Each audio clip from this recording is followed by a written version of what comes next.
abandoned building. Some of you leave at exactly what, 5? What's your cutoff time? 5:30? 7? At darkness, it becomes even a little bit harder. Could we have an open active shooter situation? Yes, we can. We need to prepare. So let's say 4 or 5 of us are working till 7 o'clock. She leaves first. How do we know she left? Do you tell us? We need to have a plan. We need to work together, because she may go out and she's taken on, you're not going to find her at 7 o'clock at night and it's already dark, and let's say she's wearing black right now. That makes it even harder. So we need to have a plan. That lady over there, she's wearing black. Lady over there is wearing black. I'm not saying for you not to wear black, but what I'm saying is that you got to have a plan, folks. You got to plan together. Let each other know what you're doing, what time you're leaving, because you don't know. You might have the client that you saw earlier in the day didn't like what you had to tell them. Didn't like that, hey, guess what? Services are ending because, you know, ya, se acabó. We had that many, many times. So you need to have a plan. The gentleman in the far corner, this is the one from Florida, Parkland. You know, remember I told you about your students? He was a student. He was a student. I want you, those of you who have kids in school, I want you to go back and I want you to sit down with your students and ask them, Mito, Mita, have they talked to you about active shooter? And if you've never asked that question, be prepared, because some of you are going to go like, wow, my son or daughter knew about active shooter and here I am, I never knew. Because they know about it. They've been taught that. We've been teaching them that. When I was in school, they probably taught me about fire. I don't remember. But if you sit down with some of your kids in schools, they're going to tell you what to do in an active shooter. They're going to tell you what to do in a stranger danger. We always make fun about stranger danger. But they've been taught that because we taught them that.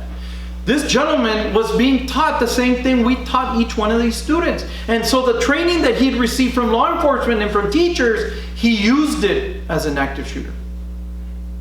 And it's not the first time, folks. This has repeated itself in other situations where other active shooters were also students, and they went into the woods and they took an elevated position and they remembered, they saw their clock, okay, they're going to break for what? PE in about 5 minutes. So let's get ready. And 2 or 3 of them did that. So PE comes out, and now what do you have? Little kids. What do we do with little kids? We're ready to get out and go play. And they became targets. And I had the fortunate and unfortunate of meeting a survivor from one of those. Okay, and I'm going to bring that up.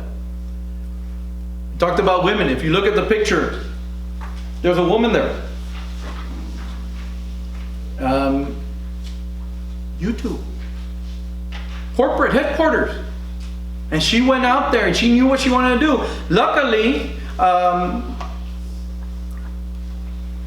her attempt only became a wounded situation. But still you had wounded individuals. Now, you may have that when I talk about the run, hide, and fight. You're going to have, some of you are going to say, I'm not going to go against that Castro. You're crazy. I'm not going to go against that rifle, that gun. No, hombre, let her get shot. No way. Yes, some of you may get shot. Some, maybe 1 or 2 of you folks. I'm telling you the truth. Say maybe 1 of you, maybe 2 of you, maybe none of you will get killed. But to survive a gunshot wound is better than being killed, correct? And we plan together how we're going to attack it. We may even survive it, correct? Gentleman in the middle, he was a government contractor and he was trained to take out, what? Combatants. He was a government contractor. He was trained and he knew what to do. So if you look at the video movements of this individual, they were very precise. He knew what he was doing. He walked, roamed through. He didn't run. He didn't panic. Everything that he was trained to do, he used against who? Us. Against his own people. And we've had that over and over and over again. San Antonio. Lackland Air Force Base. Joint Air Force Base. My daughter, my oldest, worked for Bank of America right across from one of the military compounds several years ago, about 5 years ago. And I remember I had just been asked to join one of the task forces for the federal government in active shooter. And what it was is a whole bunch of instructors to get together, and we're going to train other agencies and stuff like that. And so I got these alerts, and here I am. I get the first alert. And I was losing it because I knew exactly where it was. And I called Chris and I said, hey, are you okay? Yes, Dad, I knew you were going to call. The bank is locked down. I already told him my dad's going to call me right now. And sure enough. And it's happened in San Antonio, folks. Not once, not twice, not 3 times, not 4 times, but several times in San Antonio. Killeen happened the same thing. These are people we've trained. The last one, you tell me if he doesn't look like an active shooter. Kind of looks like a monster as well. Do we know what an active shooter looks like? No, we don't. It could be a male, it could be female, it could be anybody. We don't know what they look like. It could be anyone. It doesn't have to be a military trained person. Could it be a 12-year-old child? Yes. How many of you deal with children that have issues? Folks, our kids nowadays, pobrecitos, they have a lot of issues going on. You thought that I was born 1967. She goes like, hey, man, that was a heydays. I loved it. It's 1970s music, 1960s. I love that music. And I thought back then, my mom had me when she was 43 years old. And back then you would have thought, man, kids were born probably on marijuana. These poor kids nowadays, they have COVID. My daughter had a breakdown. My veterinarian student, she had a breakdown. She graduated from A&M in 2019, December. COVID started February 2019. For a year and a half, that poor girl was here in Laredo. And it took a toll on her. I had to take her to go see a psychiatrist. And as a parent, it killed me to see my daughter go through a breakdown. It killed me, destroyed me inside, but I had to stay strong. And I went with her, and I sat there with her. Outside in the truck, she wouldn't let me go in. But I sat there, and it was hot, and I sat there. Never once complained. She took up weightlifting. She's bigger and tougher than I am. I'm scared of her. And that's a God's honest truth. But she pulled through. And I thank God that she's where she's at right now, because she has a gift and she wants to be a veterinarian. But how many of those kids slip through the crack? How many of those kids that you see right now got hooked on drugs again, went and did crime again, mom and dad probably having their own issues, financial problems, rental problems, food problems. Think of all these issues. So nowadays, these kids, we have to be there for them. I tell my officers, our job is not only to enforce the laws. We have to be compassionate about what we do. A person didn't wake up, and I learned this from a very good friend, our counselor. He was an older man. I forget his name. Jose. Y me decía, ¿tú crees que un adicto se levanta en la mañana y dice, ahora voy a ser un adicto? No. ¿Tú crees que esa persona quiere vivir esa vida? No. And that's what we have to understand, that some of these people, there's so much problems, they become volatile. So can we tell who's an active shooter? No, we can't. We don't know. But we need to share our information. We need to be ready to identify them. What does an active shooter look like? Again, I don't know, folks. I don't know. If somebody knows one, please let me know, and maybe we can sell a book together. I don't know. But we can identify issues in people that may be volatile. Since little is revealed by a person based on physical appearance or age, we need to look for more psychological or behavioral insights to determine what it motivates an active shooter. There are issues of a lone wolf. They are. This is something that the government kept to itself until later on. Lone wolf. Like, what is it, lone wolf? We do have lone wolves here in Laredo. We do have lone wolves in San Antonio. We have them everywhere. They're just waiting. They're waiting for that one little thing to make them explode. And they're going to go out there and they're going to take care of things. They're going to do it on their own. Those are the ones that you need to watch out for, because they're laying in wait. Do you have some of those here? Maybe. I don't know. But you got to have a plan on how to identify them. What are the issues identify them, look at what you need to do and how can we help them. And some of them, if there is no help, then we need to go ahead and notify who? Law enforcement. And let them handle it. What do they think? I don't know. I don't know what they think. My daughter, my oldest, she took psychology, and we love to discuss these issues. And she wants to be a civil rights attorney. It's like, oh my God, Kristen. But do we know what they're thinking? No, I don't know what they're thinking. Do you know what they're thinking? No. We don't even know at the particular time when they're doing the act of an active shooter. All we know about is that they're intent on killing as many people as possible. That's all we know about. We don't know if this person is going to go out in a blaze of glory or is going to give themselves up.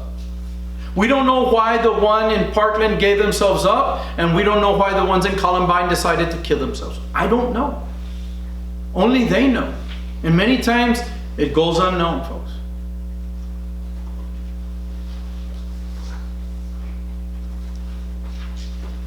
I told you about them usually planning and laying out their plan. Yes. This is why it's very important for you to get to know the layouts of your buildings. A lot of us have the same issue.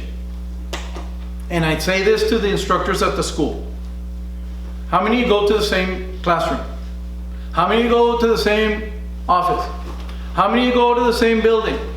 Do you go to this building? Do you go to the Kaizen? Well, you had to go get coffee. Do you go to the Memorial? No, I've never been in there. Do you go to Cigarroa? No, I have no business in there. I'm a math teacher. I teach at the Laird Hall or I teach at LEAC. So you've never gone to the Moore building? No, where is that at? I don't even know where it is. How do you expect students to know? Yes, ma'am. A couple of us go to school visits, and I've noticed, because I'm from Zapata. Okay. Like here in Laredo, I noticed that the school's layouts are very similar. Yes. And there is a reason for that. Many years ago, schools were not created to what you see now. Would you agree? Would you agree? And I want you to think of it. You have the central hub. Okay?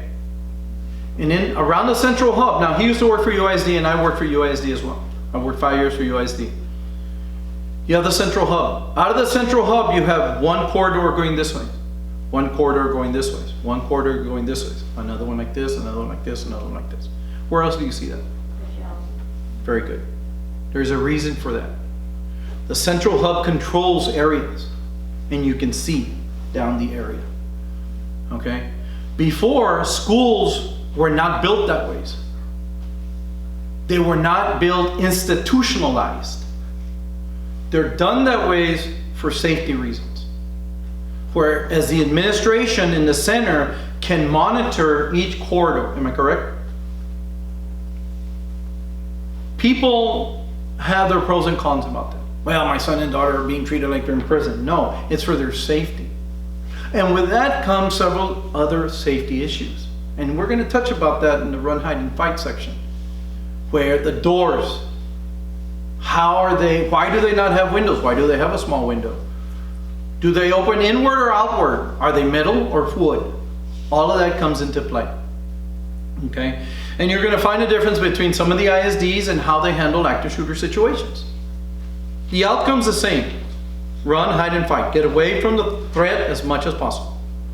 But you're right. They are built differently from some of the schools in some areas. Now, there's other issues for that. Budget-wise, finance-wise, it's very expensive to build a brand new school. It is very, very expensive. And then you start looking at portables. When I was in UISD, I did not like portables. I was too much of a cop. Portables they're not conducive. I don't care if you're, anybody taught school here before? Teachers? Portables are not conducive to learning situations. I don't care what you say. They're not. He worked there before. They're not. You're isolating students away from the what? Main hub. So sometimes you notice portables are not very conducive. But again, building a brand new school is very expensive. Or building a wing to a school is very expensive. So hence you bring in portables. Does that answer your question? Yeah? Well, I was also wondering, like, is that why Laredo makes all their schools similar to each other? Yes. Yeah. And if you look at, so I know when I worked with UISD at the time, they planned for 5 years in advance. Now I believe they plan for 10 years in advance. We all know that UISD is constantly growing. LISD can no longer grow because it's within the district, right? Really inside Laredo. But UISD, if you look at UISD, it is a monstrous school district and they're constantly growing.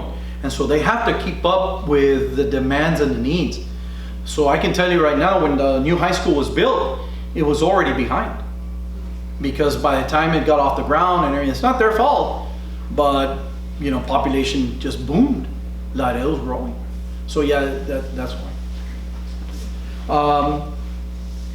Okay. I told you about knowing the layouts of the buildings. Okay. Don't expect that an active shooter is going to be contained to one area. Okay? They're going to move around that building or that area very quickly. Because their intent is what? Is killing as many people as possible. So they're going to move fast. And the only persons that will probably stop that immediate threat is going to be you. By the time law enforcement comes around, much of the killing has already stopped. Okay? It's either been stopped by you all or they've taken their own life. Because when they start hearing those sirens coming in, everything changes. There's 5 phases to the active shooter. They fantasize or obsess. And that's true, folks. You look at Virginia Tech, he was obsessed with it. He fantasized about it. You look at Columbine, that did the same thing. You look at the Sandy Hook. You look at the other Sandy Hook. This guy had stuff inside his class, inside his room. They do plan, they do prepare, they do practice, and they do kill. Each one of these items, they do it. They practice. I can tell you right now, active shooters practice more than law enforcement does. Why? Because it's expensive for us to practice. My budget for ammo is at a certain point. How these people manage to get ammo after ammo and practice after practice is beyond me, but they practice. Should you be paying attention to some of your clients that say, well, you know, I like to shoot cats? Yeah, you should. Or you know what, I've gotten really good at skinning animals. Should you start making a synopsis about that? Yeah, you should. You should start talking to somebody about it. Hey, my client tells me that they've gotten they timed themselves in skinning a cat. Look at those things, because some of these active shooters, that's what they've done. They've practiced and they have a plan and they bettered themselves for it, and there's a reason for it. What is our response to an active shooter? What do you think we should be doing as a police officer when we engage in an active shooter? What is in your mind? What can you share with me? Can you tell me, what do you think police officers should do in an active shooter? Share with me your ideas. Anybody?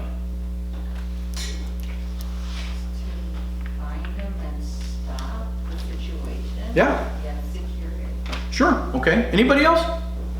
How about attending to the injured?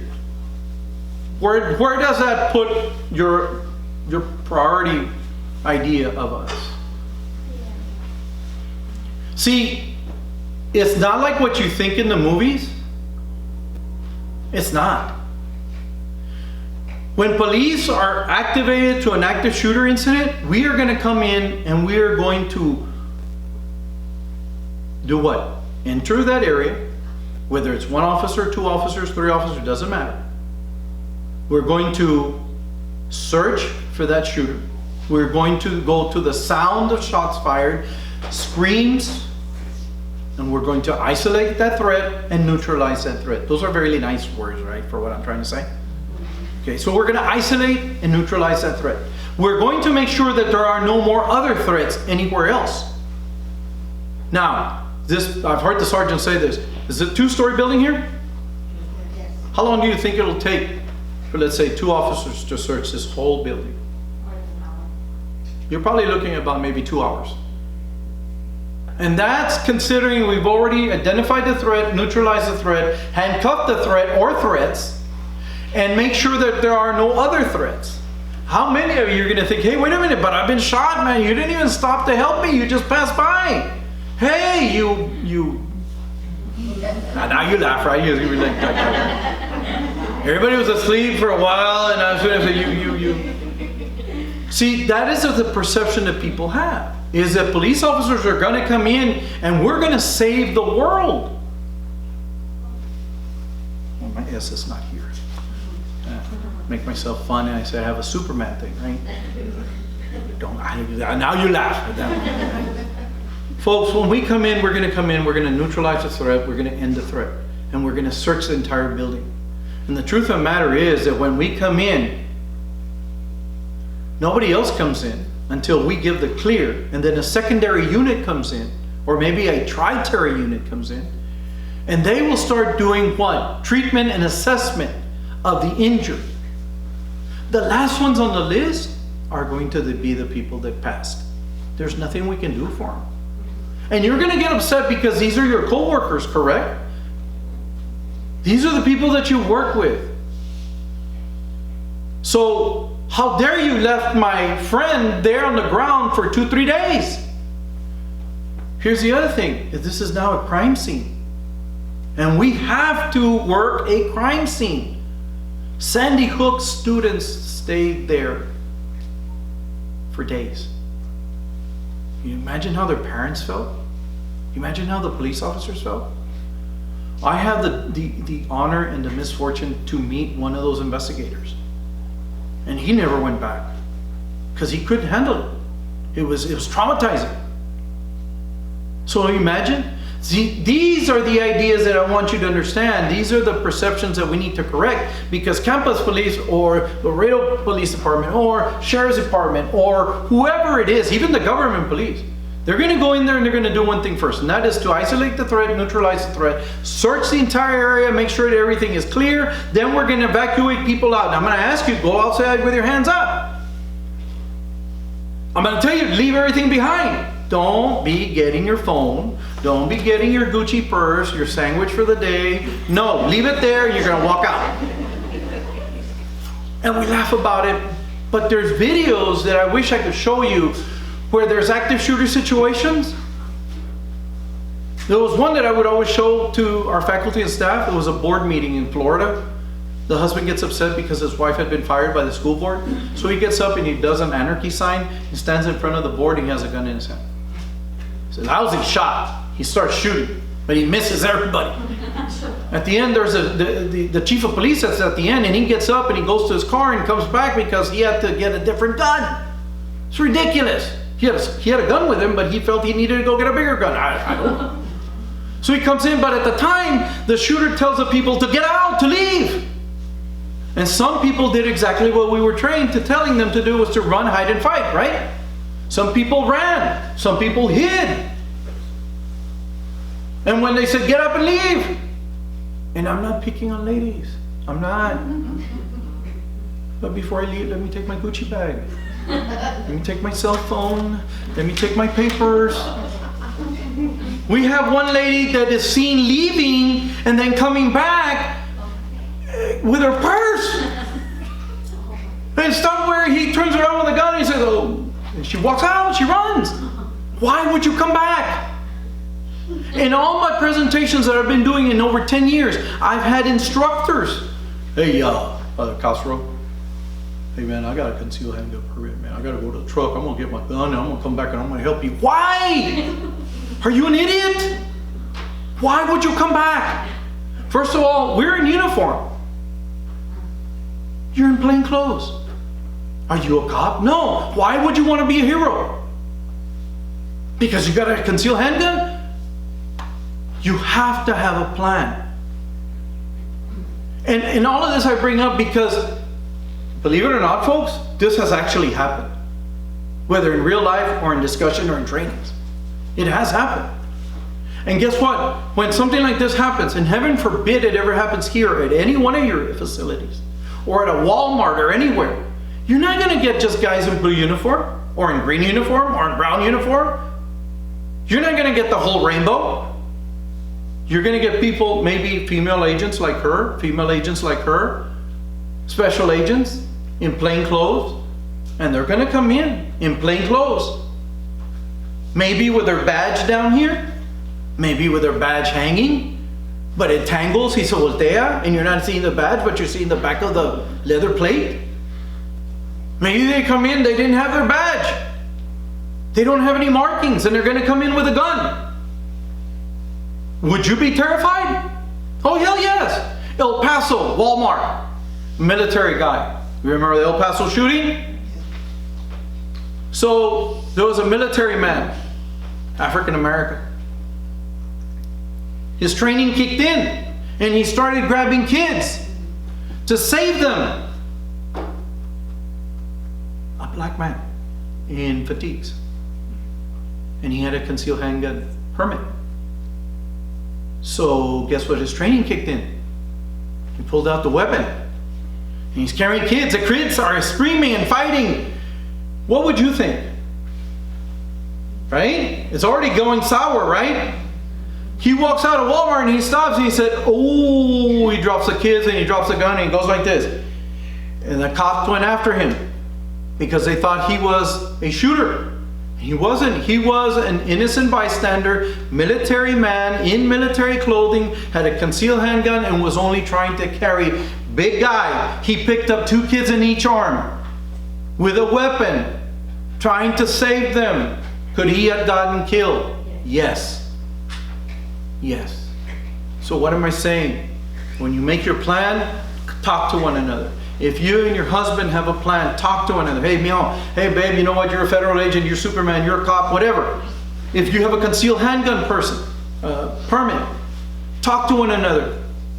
Hey, I don't want you to be a hero, man. I want you to save us, your family. And we get out. We run. But should he or she say, hey, I got to do what I got to do. I got to help people. Okay, you pick up the phone. My name is so-and-so. My husband has a concealed handgun permit. I tried to stop him. He wants to go in there and go and help the police. His name is so-and-so. He's white, he's complexion, he's brown, he's redhead, whatever. He's short, he's fat, I don't care.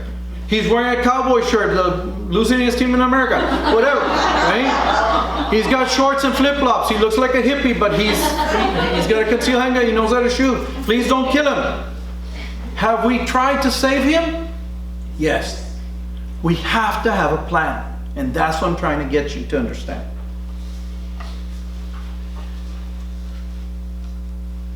Please understand that there's going to be people hurting and screaming, and that we have to take care of business. We've talked to you about the run, hide, and fight. Why is that so important? Because at this point, I'm going to tell you, that's what you've got to do.